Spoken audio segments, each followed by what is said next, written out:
good evening, and good night, depending on where in the world you are joining me from. I am Illuminati, and this is the Crypto and Cognac podcast, as always, live every Thursday, 7 p.m. sharp, right here on YouTube. Here to kick it with you, have a drink with you, talk that crypto-ish. And as always, we have something exciting to talk about this evening. You know, crypto does not sleep. And whether or not I am here or on vacation or taking a break, it just be going down. But first and foremost, let's do some housekeeping.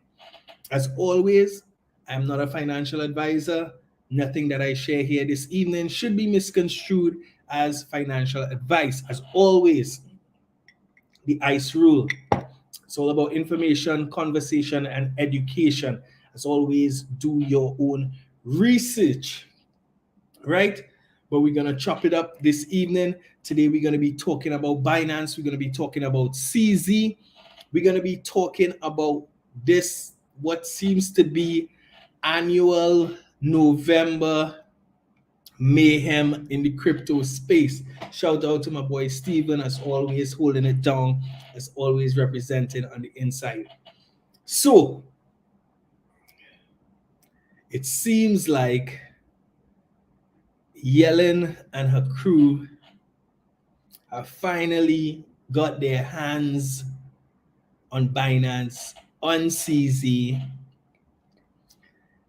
and to some, especially them, it seems like bleak times for the crypto space, right? It's a coming to Jesus moment for the crypto space, and Binance, its largest exchange. I have a different perspective that I'm going to go through with you this evening, but first, we're going to touch on the specifics of the plea deal. So basically, the DOJ, the Department of Justice, has agreed a plea deal with Binance and its now former CEO, Mr. 𝐂𝐍, Changpeng Zhao, as he is more appropriately known. And it seems like a big deal. I mean, if you looked at the DOJ press conference, they were making a hell of a big deal about it. So let's go through the details. First, we're going to talk about 𝐂𝐍, Mr. Changpeng Zhao himself, and his plea of guilty. So 𝐂𝐍 basically pleaded guilty to violating the Bank Secrecy Act and other relevant laws, right? As part of his plea deal, 𝐂𝐍 agreed to a $50 million fine, which will be offset against payments made to the CFTC, Commodities and Futures Trading Commission. He is also barred from making any public statements that contradict his guilty plea and what they perceive as the facts of the case. That is part of the details. That seems like a very interesting little element to add there. And as part of his plea deal, he has stepped down as CEO of Binance Global, right? So not to be confused with Binance US, which he was not the CEO of, but rather Binance Global. As it relates to Binance specifically, so Binance has pleaded guilty to operating an unlicensed money transmission business, violating again the Bank Secrecy Act, and engaging in prohibited transactions with Iran, right? Not them directly, but facilitating their customers, particularly US customers, transacting with Iran, which is a sanctioned country, right? Binance will acknowledge the facts stated in the plea agreement and commit to fully cooperate with the government. Again, 𝐂𝐍 has stepped down as the CEO, and he will be barred from future participation in an executive role within Binance for the next 3 years from the date of the appointment of this particular monitor program. Part of the plea deal as well, Binance has agreed to improve their compliance program and to appoint an independent monitor for 3 years. At the end of the plea agreement, Binance's CEO, not CZ, their new CEO and their chief compliance officer must certify compliance with the terms of the plea agreement. Binance agrees to a fine of approximately $1.8 billion US dollars, reflecting a reduction for partial cooperation, and this has to be paid within 15 months of the sentencing date. Binance will also pay a fine of approximately $2.51 billion US dollars, some related to transactions with US users and some related to transactions of their users with Iran. And this amount will be paid within certain post-judgment time periods, right? Like CZ, Binance is also barred from making any public statements to the contrary of what was issued by the DOJ. So CZ has to fork over 50 million US as part of his plea deal.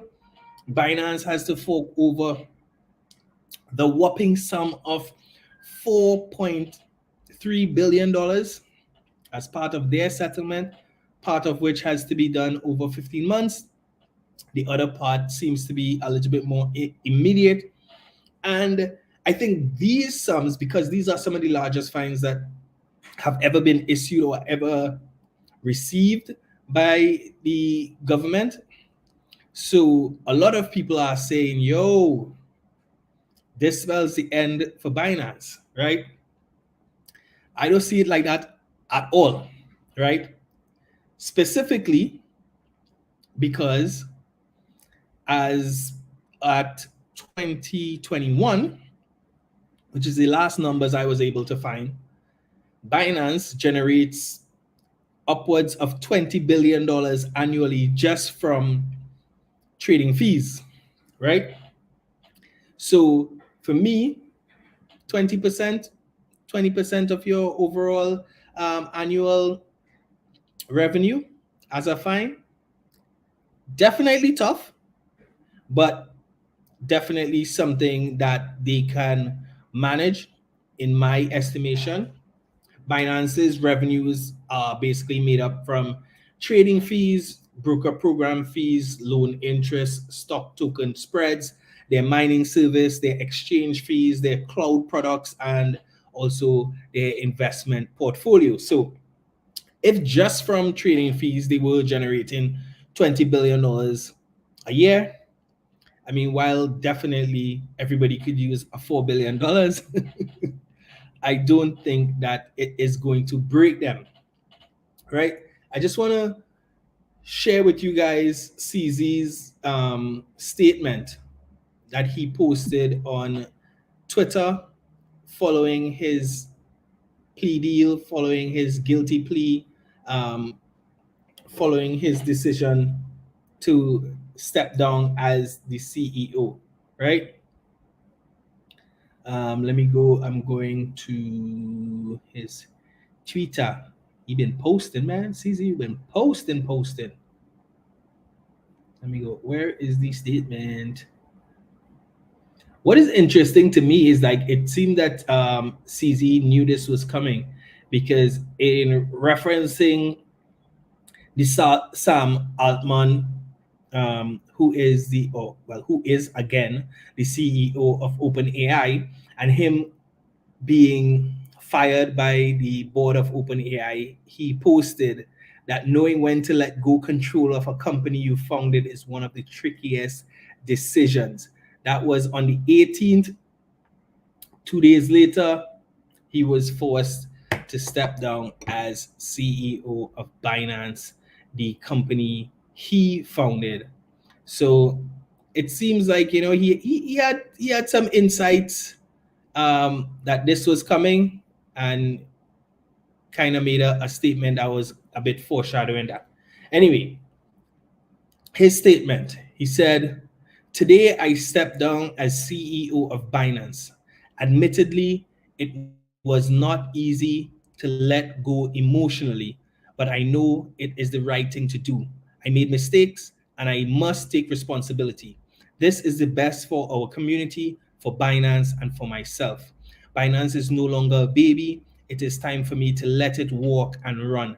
I know Binance will continue to grow and excel with the deep bench it has. I'm pleased to announce that Richard Teng, our now former global head of regional markets, has been named the new CEO of Binance today. Richard is a highly qualified leader, and with over 3 decades of financial services and regulatory experience, he will navigate the company through its next period of growth. He will ensure Binance delivers on our next phase of security, transparency, compliance, and growth. Prior to joining Binance, Richard was CEO of Financial Services Regulatory Authority at Abu Dhabi Global Market. He's the Chief Regulatory Officer of Singapore Exchange SGX and Director of Corporate Finance in the Monetary Authority of Singapore. With Richard, the entire team, I'm confident that the best days for Binance and the crypto industry lay ahead. As a shareholder and former CEO with historical knowledge of our company, I will remain available to the team to consult as needed, consistent with the framework set out in our US agency resolution. What's next for me? I will take a break first. I have not had a single day of real, in brackets, phone off break for the last 6.5 years. After that, my current thinking is I'll probably do some passive investing, being a minority token / shareholder in startups in areas of blockchain, Web3, DeFi, AI, and biotech. I am happy that I will finally have more time to spend looking at DeFi. I can't see myself being a CEO driving a startup again. I am content being a one-shot, brackets, lucky entrepreneur. Should there be listeners, I may be open to being a coach, mentor to a small number of up-and-coming entrepreneurs privately. If for nothing else, I can at least tell them what not to do. On that note, I am proud to point out that in our resolution with the US agencies, they do not allege that Binance misappropriated any users' funds and do not allege that Binance engaged in any market manipulation. Funds are SAFU. So a lot of people have compared what is happening with CZ, these legal, I wouldn't even call them challenges, these legal considerations to be akin to what took place with SBF and FTX last year. And for me, that couldn't be further from the truth. And that is kind of reinforced by what CZ said in his statement. Two things are very clear and very different from what happened with FTX and SBF. CZ or Binance were in no way adjudged to have misappropriated their customers' funds, right? And CZ and Binance have always held that customers' funds are held one-to-one in a reserve state, right? Also, despite many people alleging the opposite, Binance was not alleged to have carried out any form of market manipulation. So, what are we talking about here? Right? Binance, a nascent company in this space, push the boundaries to get to where it is and to get the market to where it is. Yes, going, I guess, around legal frameworks, which they are paying for now. But in terms of their responsibility to their customers, at no time did they betray that. So I don't think it could be compared, to be honest. And the mere fact that we are talking about a 3 year period of supervision or monitoring by the regulator of Binance, I think that guarantees that Binance is going to be around for the next 3 years. I mean, at minimum, right? So for everybody who is panicking, for everybody who is selling their BNB, for everybody who is looking to exit the crypto market because Binance, the biggest name, has struck a plea deal with the government, I mean, I think that's a bit premature. I think that's a bit excessive. I think that's a huge what do you call it? A huge step, you know what I mean, in terms of the reality of what's happening compared to people's perception. I honestly think that Binance is going to be stronger as a result of this.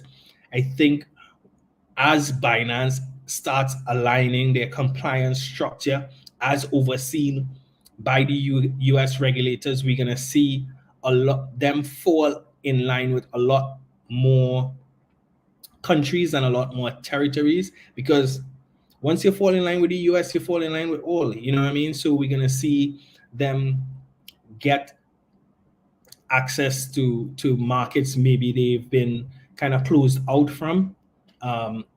Binance continues to operate. There's no Chapter 11, there's no Chapter 15 bankruptcy filing here.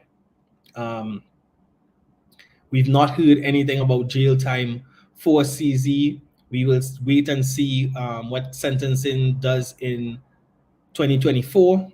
I personally think it's going to be probation, maybe 18 months, maybe 2 years. Some people are speculating that he could get 18 months in jail. I mean, for me, the fact is 𝐂𝐍 has not been forced to give up any amount of his ownership stake in Binance. So even if I had to do 18 months, if I was 𝐂𝐍, I have my billies on the side there. I do 18 months in a nice little federal golf course prison, and I back at it. As compared to Mr. Sam Bankman-Fried, who is facing 100+ years. Yeah, I mean, sounds like a walk in the park for 𝐂𝐍. But you know what this has kind of shown me as I kind of scour Twitter and other social media platforms and talk in groups to people who have been in this space for quite a while. A lot of people have been hoping, praying for 𝐂𝐍's downfall, and it's kind of insane to me, because whether you like him or not, whether you like Binance or not, I don't think anyone could deny what they've done in terms of pushing this industry forward, right? And again, without misappropriating any of their customers' funds, which is most important, because a lot of people like to give SBF a lot of credit for what he's done for the industry, how much projects he's invested in, but he wasn't investing his money. He was investing his customers' money. So, I mean, we did it for us, apparently, right? He was doing it on behalf of us without even telling us. So for me, very, very, very, very different circumstances, very, very different situation. And honestly, I think this is a great step for the industry. There were a lot of people speculating that until the Binance situation was resolved in terms of their legal concerns, we wouldn't see a spot Bitcoin ETF approved, especially if there was a perception that Binance was engaged in market manipulation. That doesn't seem to be the case. So I think that this move kind of clears the way for the approval of those ETFs. So we have ETF approval coming. We have halving coming next year. I can only see a huge ballooning of interest into this crypto space. It's probably going to look a lot different to any previous cycle. But I, for one, am very, very excited about what's to come. I don't see Binance giving up its spot as the largest exchange in the world anytime soon. I think it does create an opportunity for some other exchanges to take up some of their customers, maybe dilute their dominance, and I think that's good for the industry as a whole. And I think, again, it kind of reinforces to individuals that there are no organizations that are completely free from being corrupted. You know what I mean? And it comes right back down to the whole idea that self-custody is the most responsible way to ensure that your funds are safe. You know, not your keys, not your crypto, not your keys, not your coins, or however you want to call it. So again, another warning, another shot across the bow for us as people invested in this space, people learning in this space, people driving this space forward, to, you know, be vigilant, you know, protect ourselves. Don't just, you know, carte blanche, put your faith in institutions, put your faith in individuals, because like us, they are all prone to making mistakes. You know what I mean? So as we look forward to December, I am very, very bullish about the prospects of this industry and the future of crypto in general, for Binance, for other exchanges, for self-custody, for Bitcoin, for Ethereum, for the networks, for bridging, for NFTs. You know what I mean? Because I truly believe that adoption is inevitable, right? Like Steven say, you know, get your crypto, put them on a cool wallet, put them on ice, and make sure to protect yourself. Look out for phishing scams. Be careful of the links that you click on. Be careful on how you store your seed phrases and who you give access to those types of information. Not your keys, not your crypto. If somebody has your keys, it's their crypto also. So just be safe. As always, Illuminati saying, bless, guys, be good, be love. Illuminati out. Until next week.